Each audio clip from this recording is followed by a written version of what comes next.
say all's fair in love and war, but what about logical debates? Here's love as a fallacy I'm actually. Cool as I am logical. My brain is powerful as a dynamo and as precise as chemist's skills. And think of it, I was only 18. It's not often that one so young has such a giant intellect. Take, for example, Petey Bellows, my roommate. Don't move, I'll get a doctor. Raccoon. Raccoon? I want a raccoon coat. Why do you want a raccoon coat? I should have known it. I should have known it come back like the Charleston came back. Like a fool, I spent all my money on textbooks and now I can't get a raccoon coat. I'd give anything for a raccoon coat. Anything. Anything? Anything. It so happened that I knew where to get my hands on a raccoon coat. My father had had one in his undergraduate days. It also happened that Petey had something I wanted. I referred to his girl, Polly Espy. Let me emphasize that my desire for this young woman was not emotional in nature. I wanted Polly for a shrewdly calculated, entirely cerebral reason. I was a freshman in law school.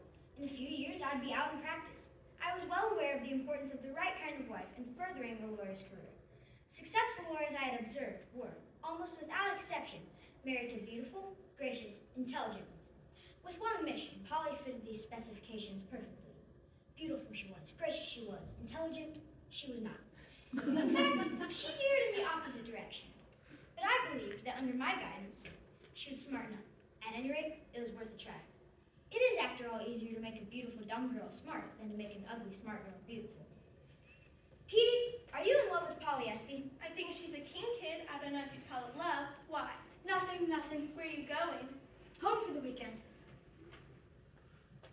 Look! Holy Toledo! Would you like it? Oh, yes. What do you want for it? Your girl. Never. Okay, if you don't want to be in the swim, I guess it's your business. It isn't as though I were in love with Polly or going steady or anything like that. That's right. Try on the coat. Fits fine. Is it a deal? It's a deal. I had my first date with Polly the following evening. I took her first to dinner. Gee, that was a delish dinner. Then I took her to a movie. Gee, that was a Marvy movie. And then I took her home. Gee, I had a sensation time. I went back to my room with a heavy heart. I had gravely underestimated the size of my task. I went about it, as in all things, systematically. I gave her a course in logic. Polly, tonight we're going over to the knoll and talk. Ooh, terrific. One thing I will say for this girl, you would go far to find another so agreeable. What are we going to talk about? Logic. Magnificent. Logic is the science of thinking. Before we can think correctly, we must first learn to recognize the common fallacies of logic. These we will take up tonight. Wow, Dow! Let us first examine the fallacy called dicto simpliciter. By all means. Dicto simpliciter means an argument based on an unqualified generalization. For example, exercise is good, therefore everybody should exercise. I agree. I mean, exercise is wonderful. I mean, it builds the body and everything. Polly, the argument is a fallacy. Exercise is good is an unqualified generalization. You must say exercise is usually good or exercise is good for most people. Do you see? No. But this is Marvy. Do more. Next, we take up a fallacy called hasty generalization. Listen to this. You can't speak French? I can't speak French. I must therefore conclude that nobody at the University of Minnesota can speak French. Really? Nobody? Polly, it's a fallacy. The generalization was reached too hastily. There are too few instances to support such a conclusion. Know any more fallacies? This is more fun than dancing, even. Next comes post hoc. Listen carefully. Let's not take Bill on our picnic. Every time we take him out with us, it rains. I know a girl just like that. Back at home, Ayula Becker.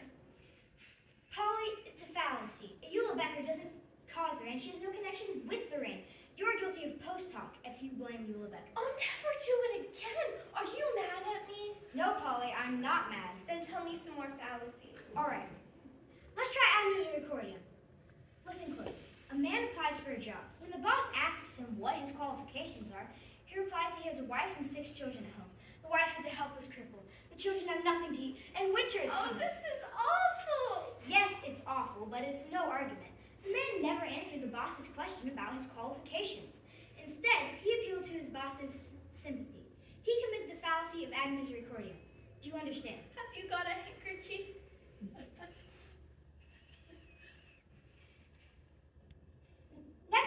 fallacy we'll discuss is false analogy. Here's an example. Students should be allowed to use textbooks during examinations. After all, surgeons have x-rays to guide them during an operation. Lawyers have briefs to guide them during a trial. There now is the most Marvy idea I've heard in years. Polly, the argument is all wrong. Doctors and lawyers aren't taking a test to see how much they have learned, but students are. The situations are altogether different, and you can't make an analogy between them. I still think it's a good idea. Nuts.